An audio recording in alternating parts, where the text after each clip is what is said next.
The night before. The clock on my nightstand blinked midnight. Midnight.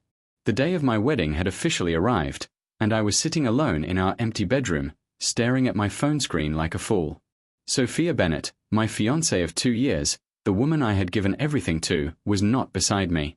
She wasn't even in the city, according to her last text message. Going to see an old friend. Don't wait up. Love you. Old friend. I knew exactly who that old friend was. Dylan Foster. Her first love. The one she had cried about in the early days of our relationship. The one she claimed she was completely over. I had believed her because I wanted to believe her.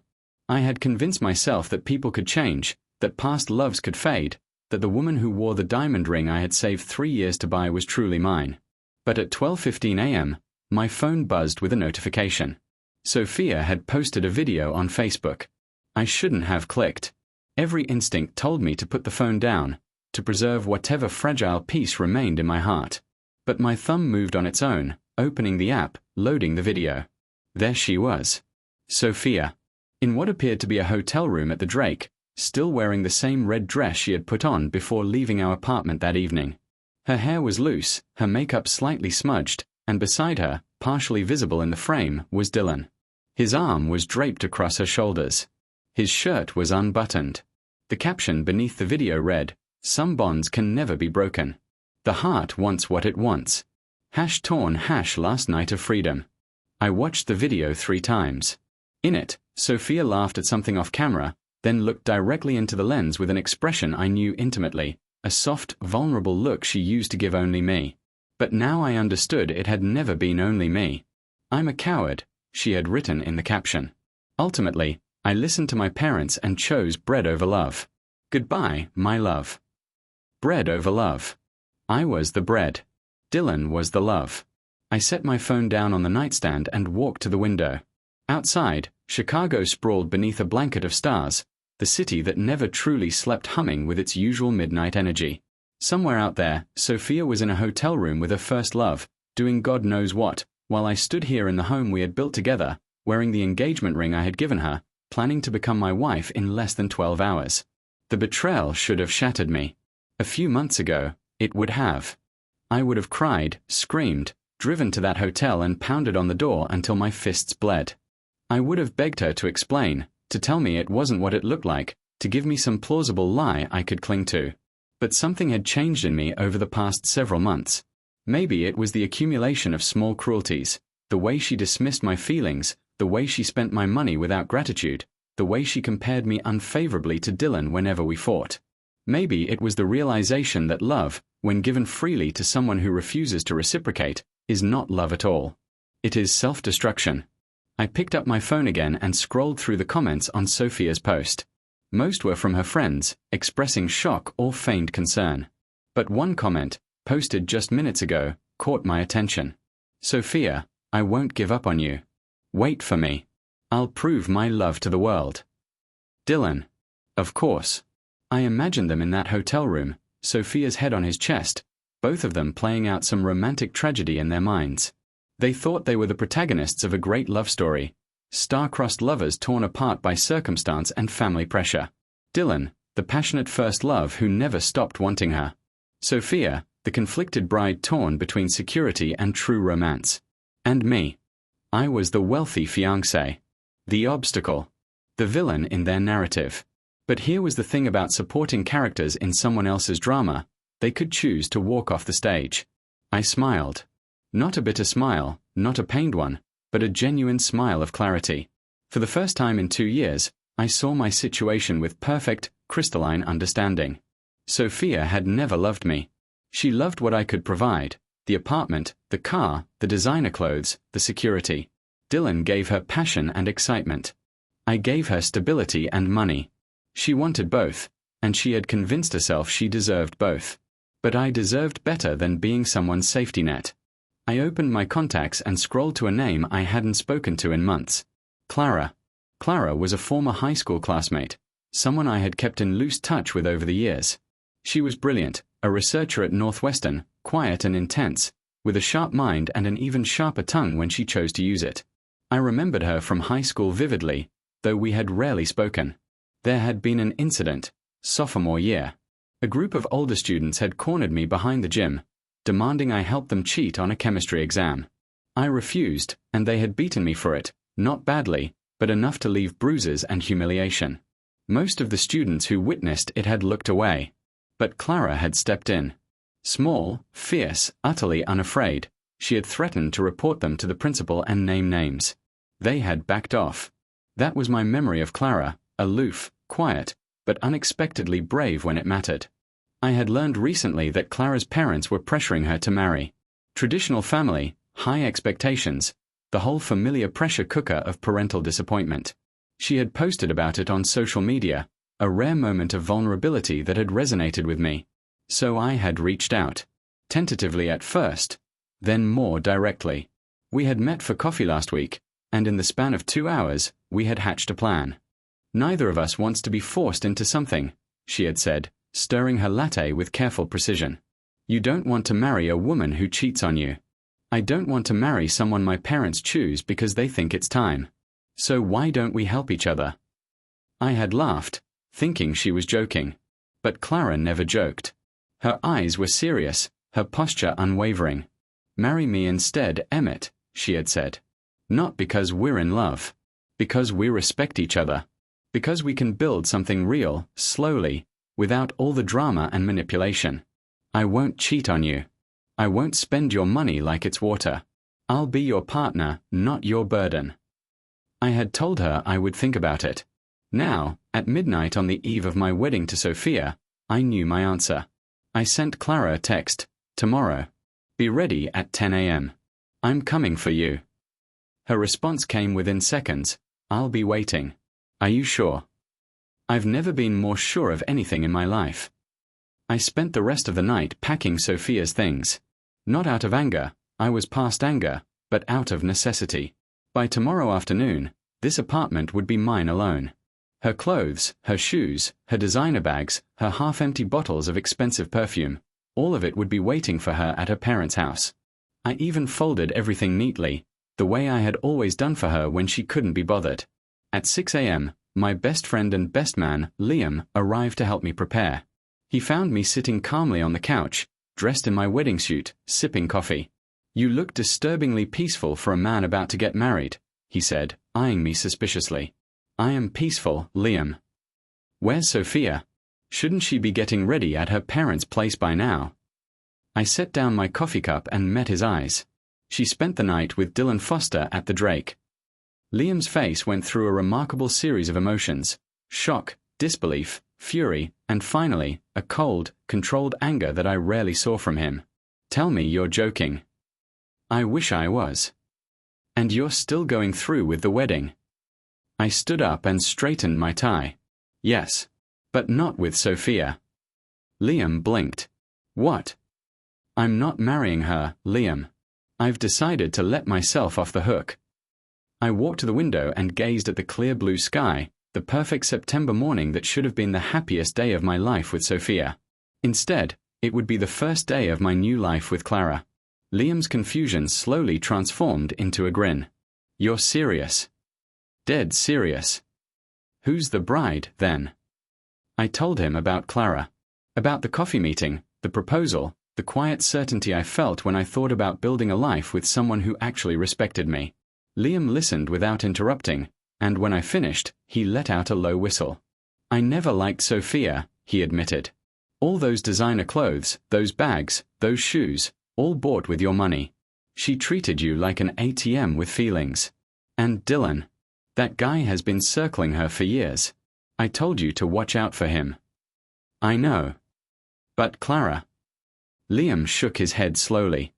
Clara is something else. She's brilliant. And she's always been a little in love with you, you know. I frowned. What are you talking about? Liam raised an eyebrow. You really don't see it. The way she looks at you. The way she defended you in high school.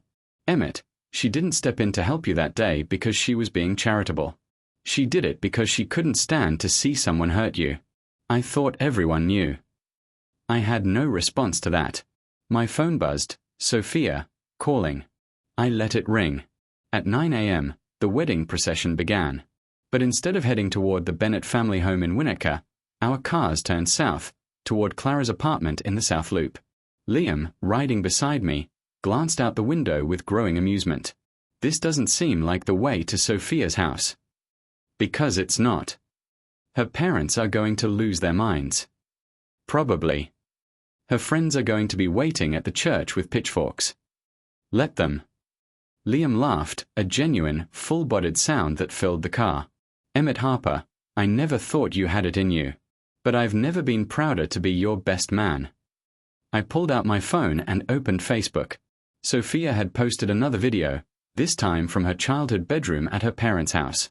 She was in her wedding dress, veil perfectly arranged, surrounded by her bridesmaids. The caption read, "The last moments of being a Bennett. Soon, I'll be Mrs. Harper. Here's to new beginnings." Dylan had already commented, "You'll always be mine, Sophia. No piece of paper changes that." I scoffed and put my phone away. These two thought they were the main characters in some tragic romance, destined to pine for each other across crowded rooms and wedding altars. But unfortunately for them, this supporting character had stopped playing along. The car turned onto Clara Street. Through the window, I could see her building, modest but well-kept, a far cry from the luxury Sophia demanded. "Ready for this?" Liam asked. I thought about Clara, her sharp intelligence, her quiet strength, the way she had looked at me across the coffee shop table and proposed a marriage of mutual respect. I thought about Sophia, her cruelty, her selfishness, her utter inability to see anyone's needs but her own. I've never been more ready for anything in my life. The walk to Clara's apartment felt like the longest journey of my life, even though it was only a short elevator ride to the 6th floor. Liam stayed a few steps behind, giving me space, but I could feel his curiosity burning into my back. Neither of us knew exactly what we would find behind that door. I knocked 3 times. The door swung open, and for a moment I forgot how to breathe. Clara stood in the doorway in a wedding dress, but not the elaborate, princess-style gown that Sophia had chosen, the one that cost more than most people's cars and required 3 assistants to manage the train. Clara's dress was understated elegance, A-line silhouette, delicate lace sleeves, a simple veil held in place by a comb adorned with tiny pearls. No tiara. No cathedral-length train. No crystals or sequins or any of the ostentation that Sophia considered essential. But God, she was beautiful. Her dark hair was swept up in a loose chignon, with a few tendrils framing her face. Her makeup was minimal, a touch of color on her lips, a subtle highlight on her cheekbones, because Clara had never needed artifice to be striking. Her features were strong, intelligent, the kind of face that grew more interesting the longer you looked at it. And her eyes, usually so cool and analytical, were soft today. Almost vulnerable. "Emmett," she said, and her voice was steady, but I could hear the slight tremor beneath it. "You came." I said I would. "I know. But I wasn't sure if." She trailed off, glancing past me at Liam, then back at my face. "Is everything okay? With Sophia?" Sophia spent last night with Dylan Foster at the Drake. Clara's expression didn't change, but something flickered in her eyes. Not surprise. She had always been too perceptive to be surprised by human weakness. But disappointment, maybe. Or sadness, on my behalf. "I'm sorry," she said quietly. "Don't be. I'm not." I extended my hand toward her. "Are you ready?" Clara looked down at my hand, then up at my face. For a long moment, she didn't move.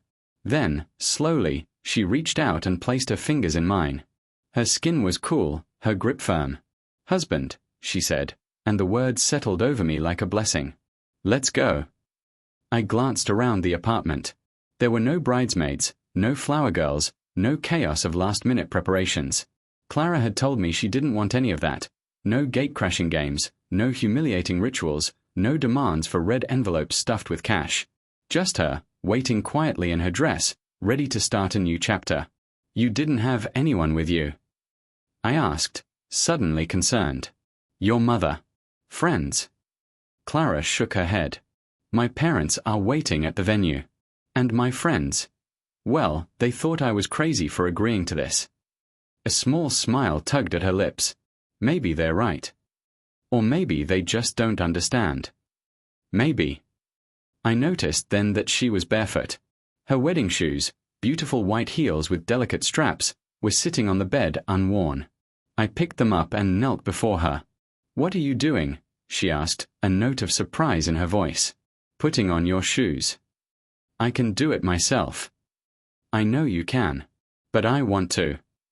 I lifted her foot gently and slipped the heel onto her slender foot, fastening the strap with careful fingers. "You're my bride now. Let me take care of you." Clara was silent as I put on the second shoe. When I looked up, her eyes were shimmering, though no tears fell. Clara never cried, or at least, she never let anyone see her cry. "You don't have to pretend with me," I said softly. "I'm not pretending. I'm just not used to this." "To what?" "To someone wanting to take care of me." I stood up and offered her my hand again. This time, when she took it, her grip was warmer. "Ready?" I asked. "Ready." I lifted her into my arms before she could protest, one arm beneath her knees, the other around her back. She tensed for a moment, surprised, then relaxed against my chest. She was lighter than Sophia, smaller, but somehow more substantial, as if her presence carried weight that had nothing to do with her physical body. "Emmett," she said, her face close to mine, "are you sure about this? Once we walk out that door, there's no going back." "I don't want to go back." I carried her across the threshold of her apartment and into the hallway, where Liam was waiting with a grin that threatened to split his face. "I want to go forward. With you." Liam fell into step beside us as we headed for the elevator. "You too are giving me cavities. I hope you know that." "Shut up, Liam," I said, but I was smiling. The elevator descended in comfortable silence. Clara's head rested against my shoulder, and I could feel her heartbeat, rapid, nervous, but steady. She wasn't afraid. She was simply present. Fully, completely present in a way that Sophia had never been. Sophia was always looking for the next thing, the better thing, the thing she didn't have yet. Clara, I suspected, was the kind of woman who appreciated what was right in front of her. The wedding venue was a hotel ballroom in downtown Chicago, not the extravagant cathedral that Sophia had insisted upon, with its $1,000 flower arrangements and live string quartet.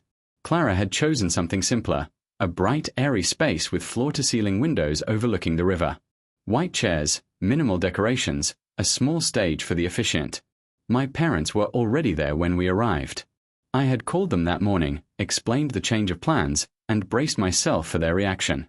To my surprise, they hadn't been angry, just concerned.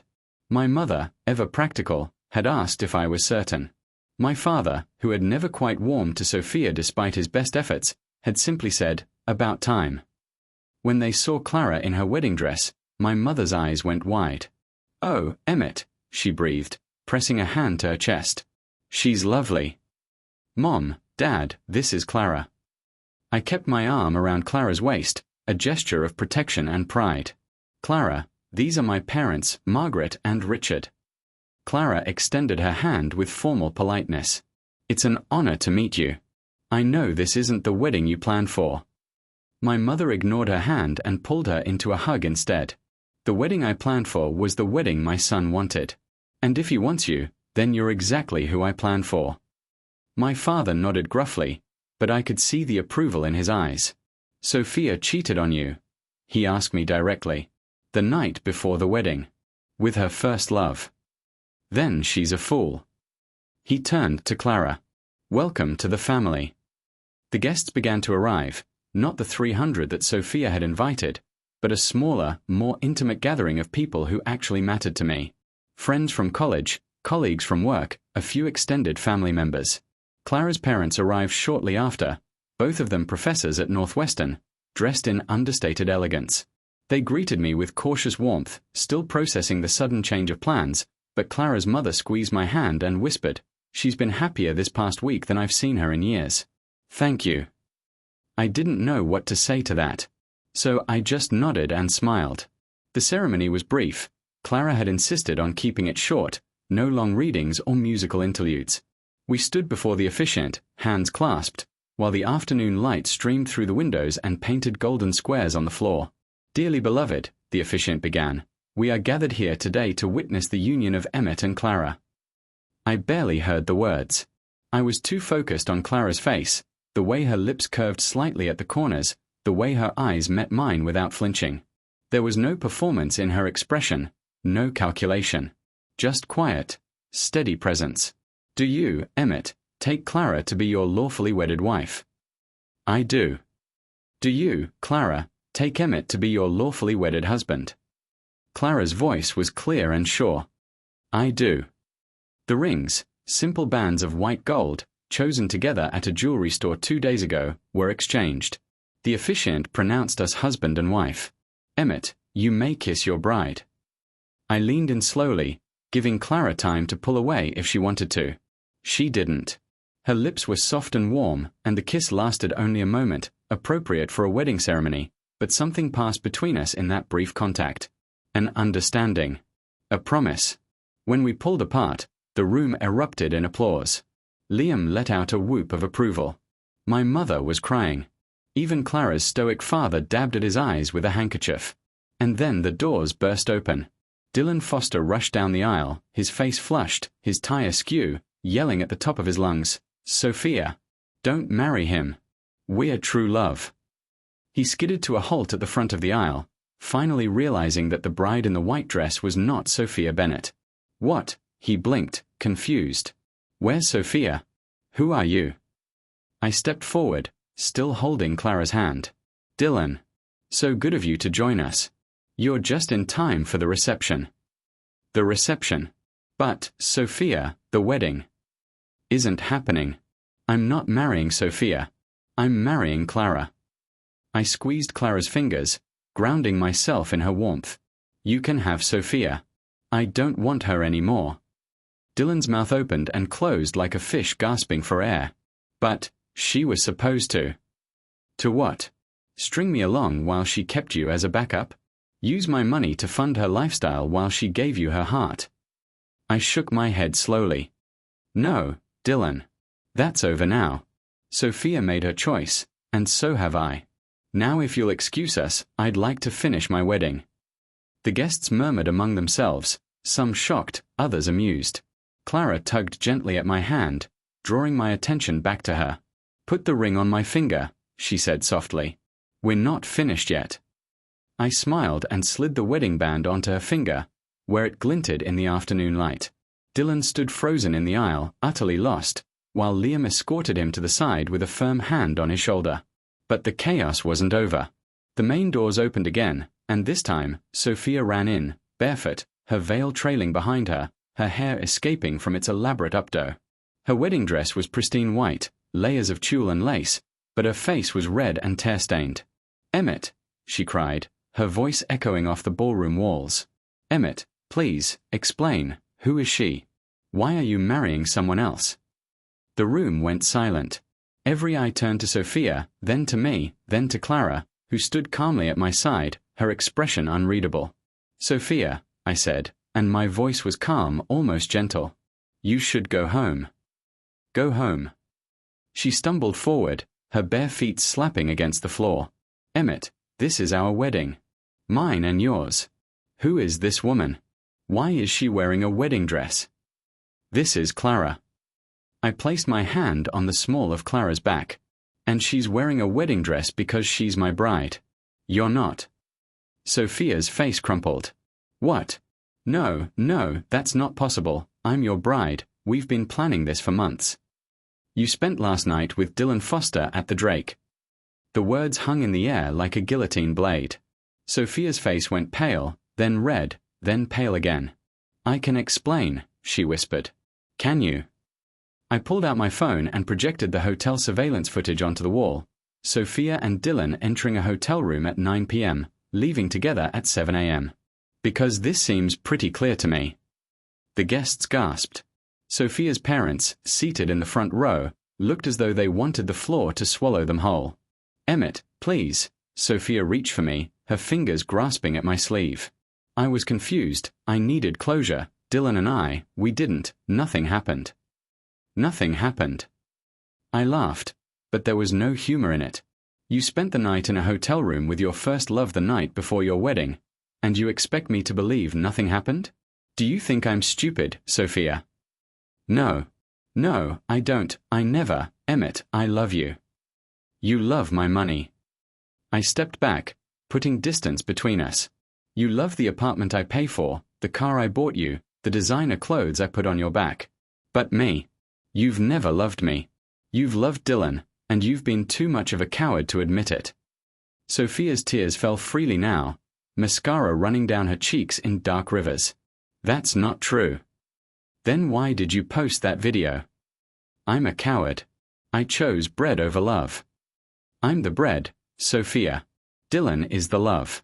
At least have the courage to own your choices. The Bennett family, mortified beyond words, began to rise from their seats.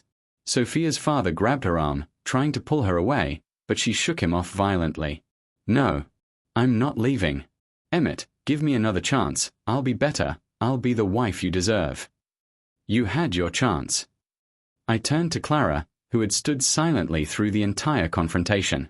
Let's finish our vows. Clara nodded, and we turned our backs on Sophia's sobs.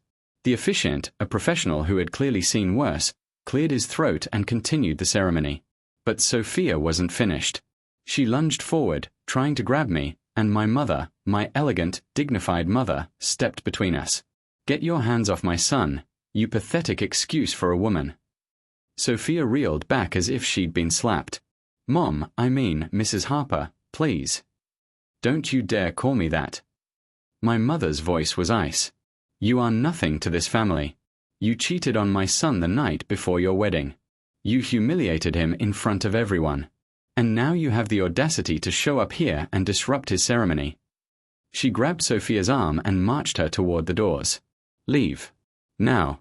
Before I do something we'll both regret. Sophia's parents finally intervened, dragging their sobbing daughter out of the ballroom. Dylan followed behind them, looking dazed and confused. The doors closed. The room fell silent. Then Clara squeezed my hand, and I looked down at her face, calm, steady, beautiful. Shall we try that again? She asked. I laughed, a real laugh, full of relief and wonder. Please. The officiant smiled. I now pronounce you husband and wife. You may kiss your bride. This time, the kiss was longer, deeper. When we pulled apart, Clara's cheeks were flushed, and something had shifted between us, something real. The reception was unconventional. Most of the guests had been invited expecting a wedding between Emmett Harper and Sophia Bennett. Instead, they witnessed a dramatic confrontation, a bride swap, and Sophia being physically escorted out by her own parents. I expected awkwardness, whispered conversations, early departures. But to my surprise, the atmosphere was almost festive. Liam took charge of the proceedings with his usual chaotic energy, commandeering the DJ's microphone to announce the newlyweds.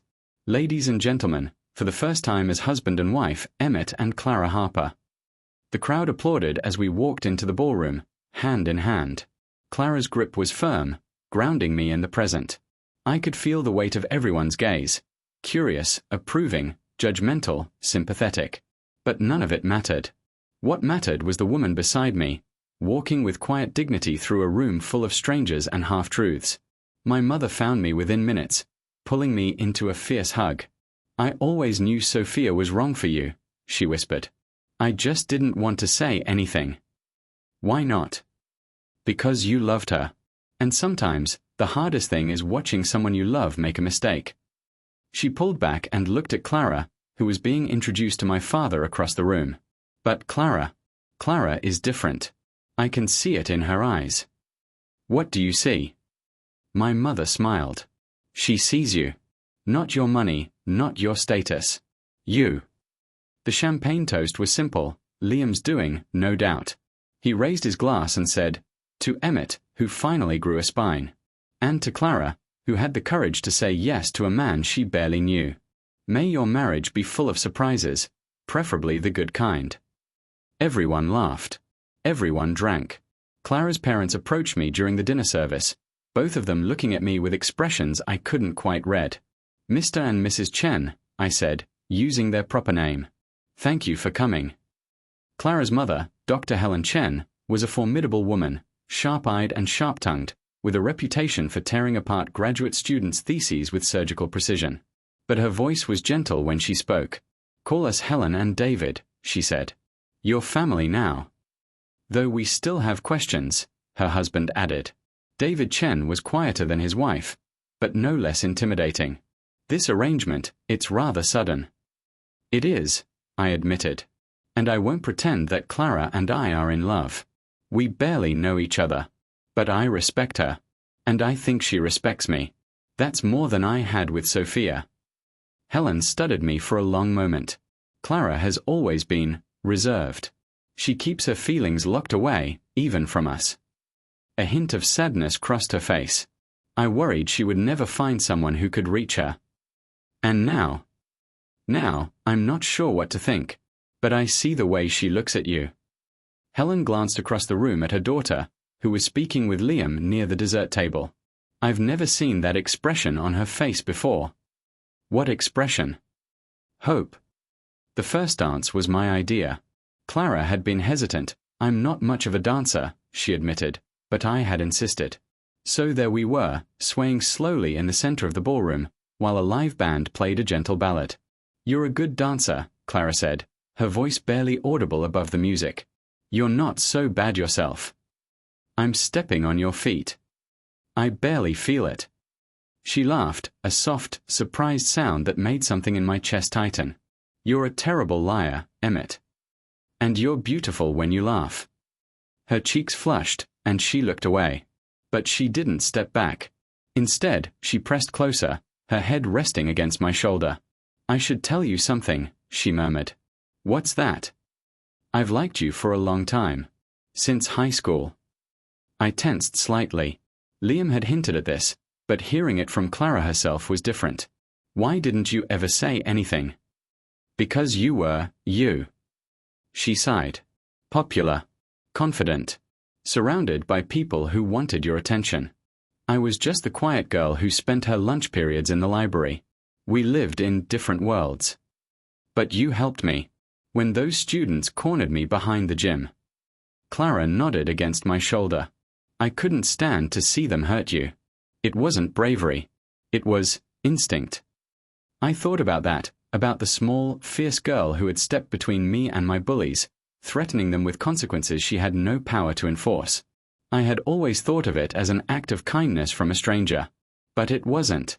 It was an act of love from someone too afraid to admit it. Clara, I said, pulling back to look at her face. I'm glad you said yes. Even though we barely know each other.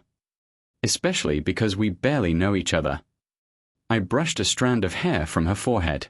We get to discover each other. Slowly. Without all the pressure and expectations. That's a gift. Clara. I don't intend to waste it. Her eyes shimmered again, but still, she didn't cry. You're going to make me emotional. Maybe that's not such a bad thing. She didn't respond. But her grip on my hand tightened, and when the song ended, she didn't let go. The reception wound down around 9 p.m. Most of the guests had left, full of champagne and wedding cake, and only the core group remained. My parents, Clara's parents, Liam, and a handful of close friends. I was saying goodbye to my father when my phone buzzed. A text from an unknown number. Emmett, please. I know you hate me. But I need to see you. Just once more. I'm outside. Sophia. I looked at Clara, who was deep in conversation with her mother. She didn't need this. Not tonight. I slipped out a side door and found Sophia standing in the parking lot, still in her wedding dress, shivering in the evening cold. Her makeup had been washed away, leaving her face pale and raw. Sophia, I said, keeping my distance. You shouldn't be here. I know. She wrapped her arms around herself, hugging her body as if trying to hold herself together. I know I shouldn't. But I couldn't go home. I couldn't face my parents. I couldn't. Her voice cracked. Emmett, I'm so sorry. You said that already. I know. But I mean it. I was stupid. Selfish. Cruel. She took a step toward me, and I stepped back. The hurt that flashed across her face was almost enough to make me feel guilty. Almost. I thought I could have both, you and Dylan. The stability and the excitement. The safety net and the thrill. But I was wrong. I hurt you. And I can never take that back. No, I agreed. You can't. But maybe, She reached for me, her fingers brushing my sleeve. Maybe we could try again. Start over. I've changed, Emmett. I see now what I lost. You didn't lose me, Sophia. I stepped back again, putting more distance between us. You threw me away. The night before our wedding. With your first love. There's no coming back from that. Her face crumpled. But we were together for 2 years. And you spent those 2 years taking everything I gave you and giving nothing back. My voice was cold, but I didn't soften it. Sophia had never responded to gentleness. I paid for your apartment, your car, your clothes, your vacations. I gave you my time, my attention, my heart. And what did you give me? Lies. Manipulation. The constant threat of Dylan held over my head every time we fought. Do you think I didn't notice? Do you think I didn't see the way you compared me to him? Sophia was crying again, silent tears streaming down her cheeks. I didn't mean. You meant everything. I sighed, suddenly exhausted. Look, Sophia. I don't hate you. I don't even wish you ill. I just don't love you anymore. And I don't think I ever truly did. I loved the idea of you, the woman I thought you could be if you just tried. But that woman doesn't exist. She never did. Emmett. Go home, Sophia. Marry Dylan, or don't. That's your choice. But leave me out of it. I turned back toward the hotel. Goodbye. Emmett, wait. I didn't wait. Back inside, Clara was waiting for me by the elevators. She didn't ask where I had been. She didn't demand an explanation. She just looked at me with those calm, steady eyes and said, "Ready to go home?" Home. The word felt foreign on my tongue. The apartment I shared with Sophia was no longer mine. I had already arranged for the locks to be changed and her belongings to be delivered to her parents' house. But I had a new home now, with Clara, in a place we had chosen together. Ready, I said. We took the elevator to the bridal suite, a spacious room on the top floor, with a king-size bed and a view of the Chicago skyline. Clara stood by the window, looking out at the lights, while I sat on the edge of the bed and removed my shoes. Thank you, I said. She turned. For what? For today. For saying yes. For being you. I rubbed my face with both hands, suddenly overwhelmed by the events of the past 24 hours. I know this isn't what you signed up for. The drama, the confrontation, Sophia showing up. I signed up for you, Emmett. Clara crossed the room and sat beside me on the bed. The rest is just noise. Even Dylan. Even Sophia's parents. Even them. She placed her hand on mine. I meant what I said at the reception. I've liked you for a long time. Longer than I should have. Probably. And when you called me last week, asking if I wanted to get married, I thought you were joking. I wasn't. I know. She smiled, a small, tentative smile that made my heart ache. That's what scared me. You were serious. You actually wanted to marry me. Not because you loved me, but because you respected me. And somehow, that meant more than all the romantic gestures in the world. I turned my hand over and laced my fingers through hers. Clara, You don't have to say anything. She squeezed my hand. We have time. We don't have to figure everything out tonight. We sat in silence for a long moment, watching the city lights flicker through the window. Then Clara stood up and walked toward the bathroom. I'm going to change, she said. You should get some rest. It's been a long day. She disappeared into the bathroom, and I lay back on the bed, staring at the ceiling. A long day was an understatement. 24 hours ago, I had been engaged to Sophia, preparing for the wedding I thought I wanted. Now I was married to Clara, a woman I barely knew but already trusted more than I had ever trusted Sophia. Life was strange. Clara emerged from the bathroom in a simple nightgown, her hair loose around her shoulders. Without the wedding dress, without the makeup, she looked younger. More vulnerable. I'll take the couch, I offered, sitting up. Clara shook her head. The bed is big enough for both of us. A pause. If you're comfortable with that. I wasn't sure if I was comfortable. But I was tired, bone-deep tired, and the thought of sleeping alone on a hotel couch while my wife lay in the next room felt wrong. Okay, I said. We climbed into bed from opposite sides, maintaining a careful distance. The sheets were cool and crisp, and the pillows smelled like lavender. "Good night, Emmett," Clara said. "Good night, Clara." I turned off the lamp and lay in the darkness, listening to her breathe. Within minutes, her breathing evened out. She had fallen asleep, truly asleep, while I was still wide awake. I thought about Sophia, waiting outside the hotel in her wedding dress, begging for another chance. I thought about Dylan, humiliated and confused, realizing that the woman he loved had chosen money over him, and lost both. I thought about Clara, asleep beside me, who had asked for nothing but had somehow given me everything. And for the first time in 2 years, I felt something I had almost forgotten. Hope. The first few weeks of marriage were strange. Not bad, strange. Clara and I were essentially strangers who had agreed to share a life together. We knew each other's surface details, jobs, families, basic histories. But the small things, the habits, the preferences, the unspoken rhythms of daily existence, were mysteries to be solved. I learned that Clara woke up at 6 a.m. every day, regardless of when she went to bed. No alarm clock needed. She would slip out of bed quietly, careful not to wake me, and make a pot of strong black coffee. Then she would sit by the window with a book or her laptop, working until I stirred. I learned that she was not a morning person, despite the early rising. Her first hour of consciousness was spent in near silence, answering questions with monosyllables and avoiding eye contact. But by 7:30, she would transform into her usual composed self, ready to face the day. I learned that she was meticulous about her work, almost obsessively so. As a researcher at Northwestern, she spent hours in her home office, surrounded by stacks of papers and academic journals, her handwriting tiny and precise in the margins. When she was deep in thought, she chewed on the end of her pen, a habit she was apparently unaware of, because when I mentioned it, she looked mortified. "Nobody was supposed to see that," she muttered. "I'm your husband," I reminded her. "I'm supposed to see everything." "That's concerning." I laughed, and after a moment, she laughed too. Sophia, predictably, did not go quietly.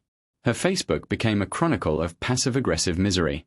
Some people don't know what they had until it's gone.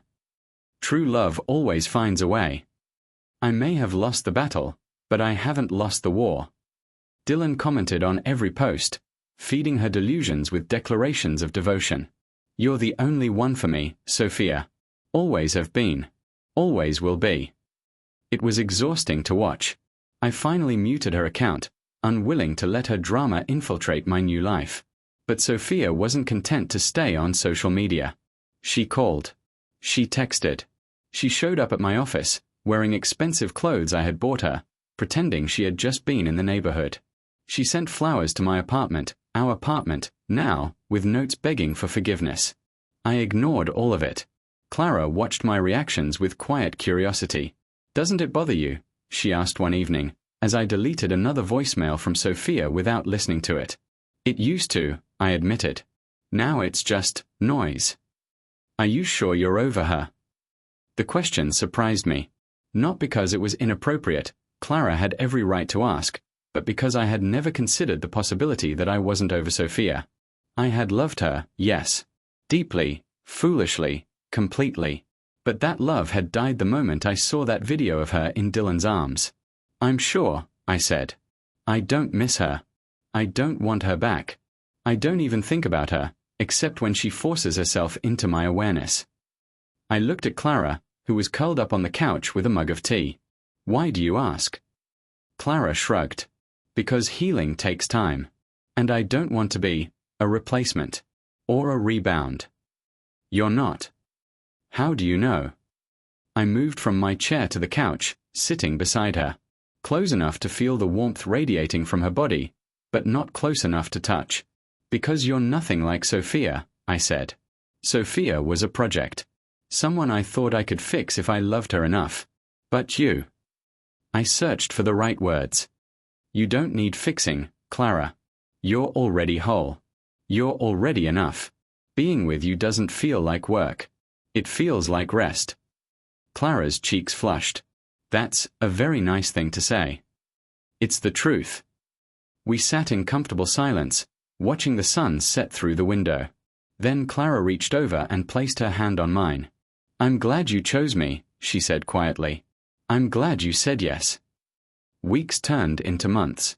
Our marriage of convenience slowly, imperceptibly, became something more. Not love, not yet, but something that looked like the early stages of love. The careful observation, the growing trust, the small kindnesses that accumulate over time. I learned that Clara hated shopping, so I bought her clothes in her size and left them in her closet, tags removed. She learned that I couldn't sleep without a fan running, so she bought a small white noise machine for my side of the bed. I learned that she had a sweet tooth but tried to hide it, so I started leaving dark chocolate on her pillow. She learned that I was still in contact with my ex, so she never asked me to cut ties, but she also never pretended it didn't bother her. One evening, Clara came home from work looking exhausted. Dark circles under her eyes, hair pulled back in a messy bun, lab coat still on. She collapsed onto the couch without a word. "Rough day?" I asked. The grant proposal got rejected. She stared at the ceiling. 6 months of work. Down the drain. I sat beside her. "I'm sorry." "It's fine." But her voice was tight, and I could see the sheen of tears in her eyes. Clara didn't cry, she had made that clear. But she looked like she wanted to. "Come here," I said, opening my arms. She hesitated. Then she leaned into me, her head resting against my chest, her body stiff with tension. I wrapped my arms around her and held her. "We can try again," I said. "We can revise the proposal, find another funding source." "It's not that." Her voice was muffled against my shirt. "It's everything. The pressure. The expectations. My parents, my colleagues, my students. Everyone expects me to be brilliant all the time, and I'm just tired." "Then rest." "I can't. There's too much to do." "You can." I smoothed her hair with my hand. "The world won't end if you take a night off. The grant will still be rejected tomorrow. The papers will still need to be reviewed. But right now, you need to breathe." Clara was silent for a long moment. Then she let out a shaky exhale, and her body relaxed against mine. "You're too good at this," she murmured. "At what?" "At being comforting, making me feel safe."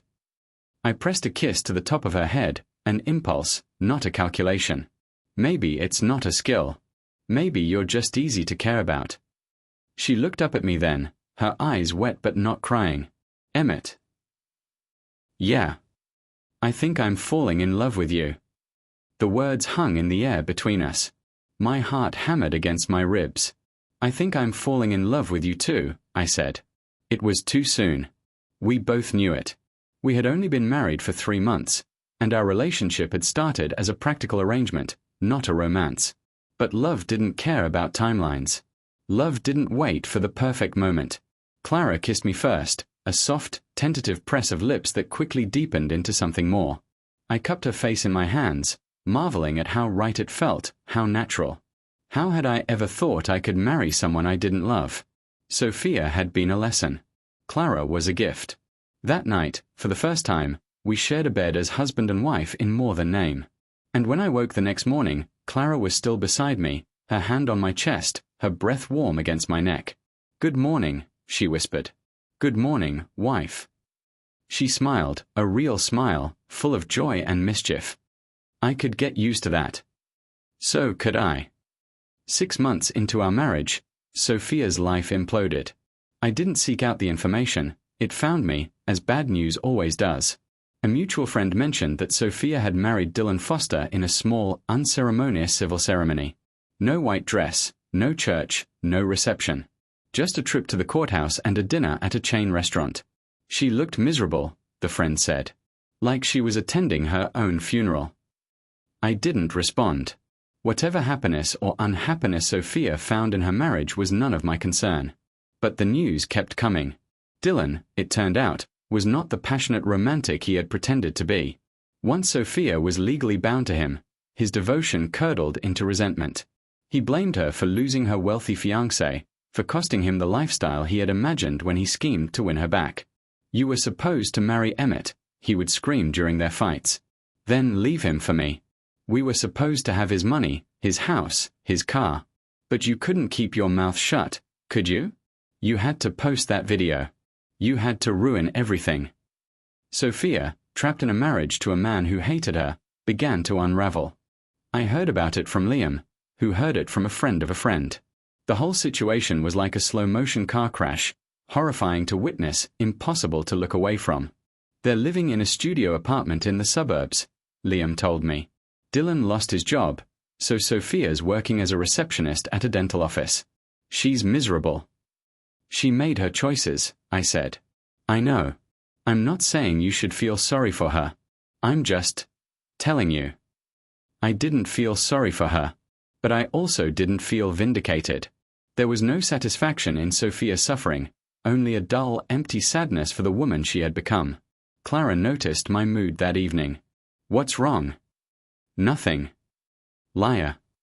She sat beside me on the couch, close enough that our shoulders touched. You've been staring at the wall for 20 minutes. Talk to me. I told her about Sophia, about Dylan, about the unraveling of their disastrous marriage.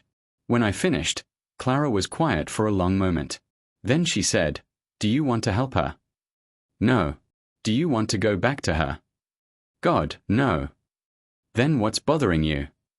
I struggled to put my feelings into words. I think I'm mourning the person she used to be. Before all of this. When I first met Sophia, she was bright and funny and full of life. She made me feel like I was the only person in the room. I fell in love with that version of her. But that version never really existed, did she? It was always a performance. Clara took my hand. People change, Emmett. Some for the better. Some for the worse. Sophia chose who she wanted to become. That's not your fault. I know. But you still feel guilty. A little. Clara squeezed my hand. That's because you're a good person. But being a good person doesn't mean setting yourself on fire to keep someone else warm. Sophia made her choices. Now she has to live with them. I leaned my head against hers. When did you get so wise? I've always been wise.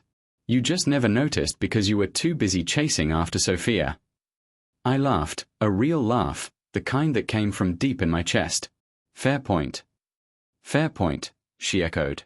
We sat together in the darkness, watching the city lights flicker through the window. And I realized, with sudden clarity, that I was exactly where I was supposed to be. 6 months after that conversation, Clara came home from work with news. I'm pregnant. The words hit me like a wave. Shock, joy, terror, hope. I stared at her, trying to process what she had said. Pregnant. Pregnant. She held up a positive pregnancy test, her hands trembling slightly. I took 3 tests. All positive. I have a doctor's appointment tomorrow to confirm, but... I crossed the room in 2 steps and pulled her into my arms. Clara, we're going to have a baby. If you want to. Want to. I pulled back to look at her face. Clara, I would give anything for a family with you. Anything. Her eyes filled with tears, real tears, the kind she never let herself cry. I was so scared to tell you. I thought you might be angry. Or disappointed. We didn't plan this. Plans change. I kissed her forehead, her nose, her lips. This is the best surprise of my life. We told our parents the next week. My mother burst into tears of joy. Clara's mother hugged her daughter and whispered something in her ear that made Clara blush. My father shook my hand with uncharacteristic emotion. Clara's father, the stoic professor, actually cracked a smile. The Harpachen dynasty begins, he said. The pregnancy was not easy. Clara, who had always been healthy and energetic, was laid low by morning sickness that lasted all day. She lost weight in the first trimester, and her doctor put her on bed rest for 2 weeks. She hated every moment of it, being inactive, being dependent, being unable to work. I'm fine, she insisted, even as she clutched a bucket and turned green. You're a terrible liar, I said, echoing her words from our wedding night. She laughed weakly. I know. I took care of her as best I could, bringing her ginger tea and saltines, rubbing her back when she was sick, reading aloud to her when she was too tired to focus on her own books. It wasn't romantic, not in the traditional sense. But it was intimate in a way that romance could never be. "This isn't how I imagined our first year of marriage," Clara said one night, her head in my lap, my fingers carding through her hair. "How did you imagine it?" "I don't know. Dinner dates. Long walks. Normal couple things." She sighed. "Not this. This is normal too." I kissed her forehead. "This is life, Clara. Messy and unpredictable and beautiful." "Beautiful." She looked up at me skeptically. "I've been throwing up for 3 months. My skin is breaking out. I cry at commercials. And you're still the most beautiful woman I've ever seen." She rolled her eyes, but she was smiling. The second trimester was better. Clara's energy returned, and with it, her appetite. She ate constantly: avocado toast, pickles, ice cream, strange combinations that made me gag. Her belly swelled, and she began to glow, literally glow, in a way that took my breath away. "You're staring," she said one morning, catching me watching her as she dressed. "Can you blame me?" "Probably not. But you should stop before you make me self-conscious." "You're carrying my child, Clara. I'm allowed to stare." She shook her head, but she was pleased. I could tell. We spent the second trimester preparing, painting the nursery, assembling furniture, arguing about names. Clara wanted something classic and literary: Elizabeth, Jane, Charlotte. I wanted something modern and unique: Nova, Luna, Orion. We compromised on Eleanor, classic, but with room for nicknames: Nell, Ellie, Nora. "What if it's a boy?" Clara asked. "Then we'll name him after your father. David." Clara's eyes softened. "Really? Really? He's a good man. I'd be proud to have my son carry his name." Clara kissed me then, deeply and thoroughly, and the kiss led to other things, and the other things led to us being late for our birthing class. Life, I was learning, was full of happy accidents. I had almost forgotten about Sophia. That's not entirely true.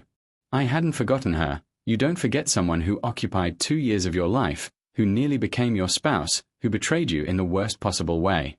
But I had stopped thinking about her. The sharp edges of my memory had softened, and Sophia Bennett had become a footnote in the story of my life, not a chapter. Until she saved my life. The day my company went public was the culmination of years of work. Blood, sweat, tears, sleepless nights, impossible deadlines, all of it had led to this moment. I stood on the balcony of our corporate headquarters, looking out at the Chicago skyline, while hundreds of employees celebrated inside. "Are you okay?" Clara asked, appearing beside me with a glass of champagne. "I'm perfect." I pulled her close, my hand resting on her growing belly.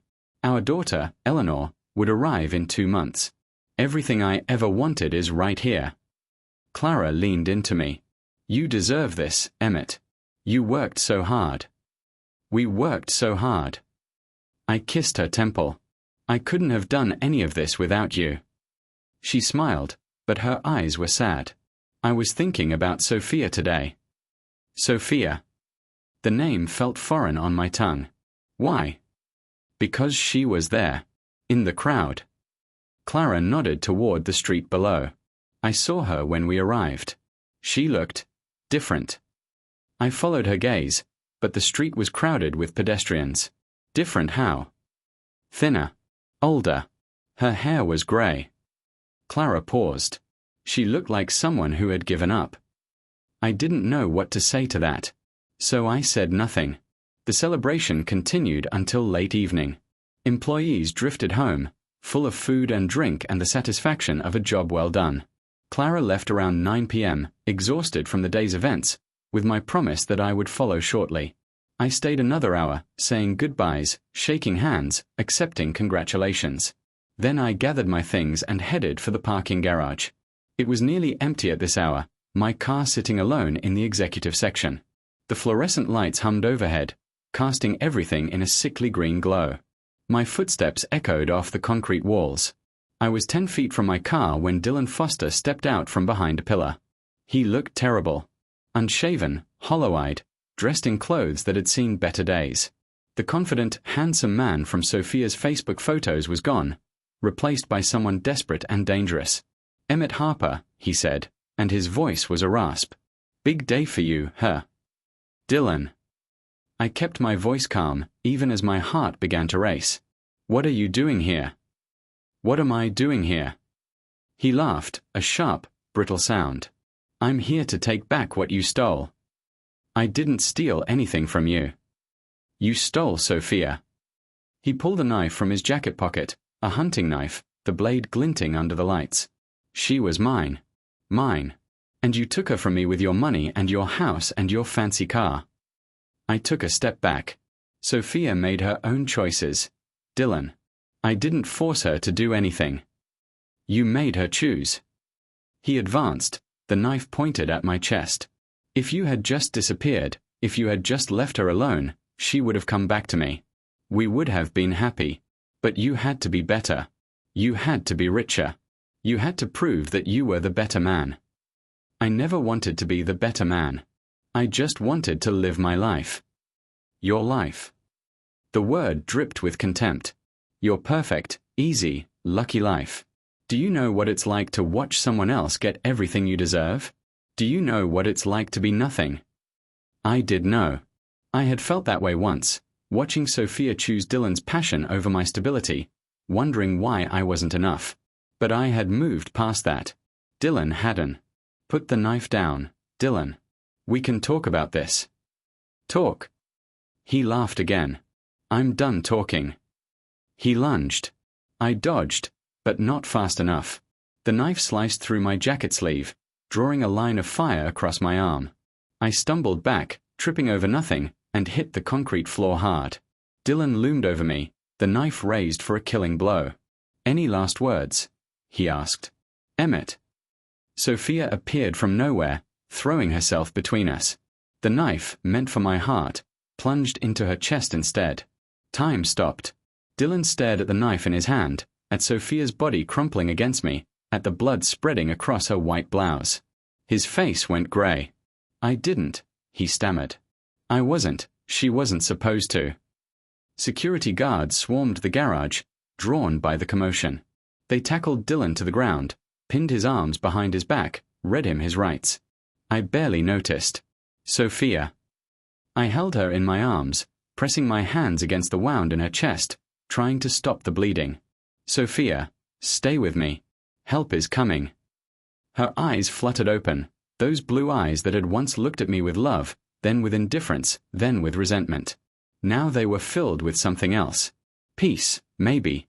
Or acceptance. Emmett, she whispered. You're bleeding. It's nothing. Sophia, don't talk. Save your strength. I've always wanted to save you. She smiled weakly. Even when I was horrible, even when I treated you like garbage, I always wanted to be the one who saved you. You did, Sophia. You saved me. I know. Her smile widened, and blood stained her teeth. I finally did something good. Something that mattered. Sophia. Dylan's scream echoed through the garage, raw and agonized. Security dragged him away, but his voice followed him. Sophia. No. I love you. I'm sorry. I love you. Sophia's eyes flickered toward the sound. For a moment, something passed across her face, regret, maybe, or recognition. Tell him. She swallowed, grimacing against the pain. Tell him. I forgive him. Tell him yourself, Sophia. I gripped her hand. You're going to be fine. The ambulance is almost here. But even as I said it, I knew it wasn't true. Her skin was cooling. Her pulse was fading. The blood, there was so much blood, soaking through my clothes, pooling on the concrete floor. I'm sorry, Emmett. Tears slipped from the corners of her eyes. For everything. For Dylan. For the wedding. For being so cruel. I forgive you. And I meant it. All the anger, all the hurt, all the betrayal, it melted away in the face of her sacrifice. I forgive you, Sophia. Thank you. Her eyes closed. Thank you for being the best thing that ever happened to me. And then she was gone. The paramedics arrived minutes later, but it was too late. Sophia Bennett, the woman I had once loved, the woman who had betrayed me, The woman who had saved my life, she was dead. I sat on the cold concrete floor, holding her hand, until Clara arrived. She must have been waiting at home when she heard the news. The police would have called her, told her there had been an incident, told her to come to the parking garage. She ran across the concrete floor in her sandals, her pregnant belly heavy, her face white with fear. "Emmett." She dropped to her knees beside me, her hands checking my face, my chest, my arms. "Oh God, you're bleeding." "It's not my blood." My voice sounded strange, distant. "It's Sophia's." Clara looked at Sophia's body, at the knife still protruding from her chest, at the pool of blood spreading around us. Her hand went to her mouth. "Oh, Sophia," she whispered. "What did you do?" "She saved me," I said. "Dylan came to kill me, and she threw herself in front of the knife." Clara pulled me into her arms, holding me as tightly as her pregnant belly would allow. I buried my face in her hair and wept, for Sophia, for the girl she had once been, for all the years we had lost. The funeral was 3 days later. Sophia's parents, the Bennetts, had aged terribly. Her mother looked fragile, her father stoic. They greeted me with guarded politeness, still holding on to their resentment, but grateful that I had come. "Thank you for being here," Mrs. Bennett said stiffly. "She saved my life," I replied. "It's the least I could do." Dylan was not at the funeral. He was in police custody, awaiting trial for murder. His lawyers would argue temporary insanity, diminished capacity, heat of passion. Maybe he would be convicted. Maybe he would walk free. It didn't matter. Sophia was still dead. Clara stood beside me throughout the service, her hand in mine. Our daughter kicked inside her, a reminder that life continued, even in the face of death. When the service ended and the crowd dispersed, I lingered at the graveside. Clara waited at a respectful distance, giving me space to say goodbye. "Sophia," I said to the polished wooden casket, "I hope you found peace. I hope, wherever you are, you know that you mattered. That you were loved. That your sacrifice meant something." I placed a white rose on the casket and walked away. Clara took my hand as I approached. "Are you okay?" "No," I admitted. "But I will be." We walked to the car together, our shoulders touching, our steps matched. Behind us, the grave diggers began their work. Above us, the sky was clear and blue, the same shade of blue as on my wedding day, when I had traded Sophia for Clara and started a new life. I didn't regret that choice. I would never regret that choice. Sophia had been a lesson, a season, a chapter. Clara was my future. 2 months later, Eleanor Clara Harper was born. She arrived in the middle of a thunderstorm, screaming her fury at the world, red-faced and perfect. Clara, exhausted and radiant, held her daughter against her chest and wept. "She has your eyes," I said, marveling at the tiny creature in my wife's arms. "She has your stubbornness," Clara replied. She refused to turn around for the ultrasound. We had to wait 9 months to find out she was a girl. Stubbornness is a Harper trait. So is love, apparently. Clara looked up at me, her eyes soft. "I love you, Emmett.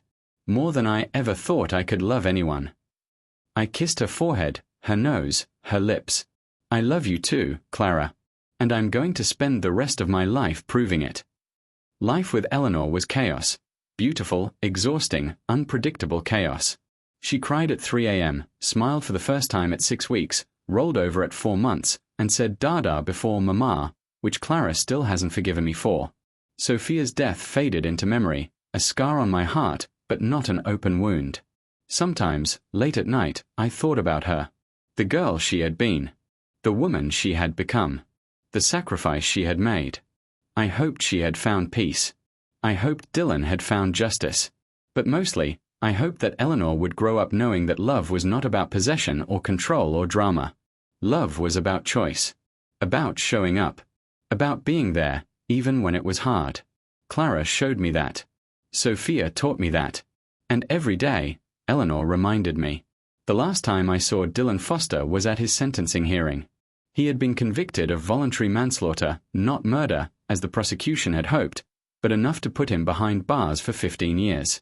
As the bailiffs led him away, he looked at me with hollow eyes. "She loved you, you know," he said. "At the end. She chose you." "No," I replied. She chose to save me. There's a difference. He didn't respond. The doors closed behind him, and I walked out of the courthouse into the sunlight. Clara was waiting in the car, Eleanor asleep in her car seat. She looked at me, and I saw everything I needed in her eyes. "Ready to go home?" she asked. "Ready," I said. I got in the car, buckled my seatbelt, and reached for Clara's hand. She laced her fingers through mine, and I felt the familiar warmth spread through my chest, the warmth that had nothing to do with money or status or the opinions of others. The warmth of being truly, deeply, unconditionally loved.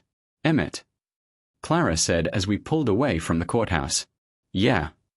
"Thank you." "For what?" "For choosing me."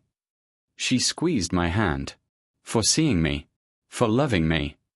I lifted her hand to my lips and kissed her knuckles. "Thank you for letting me." And we drove home together, into the rest of our lives.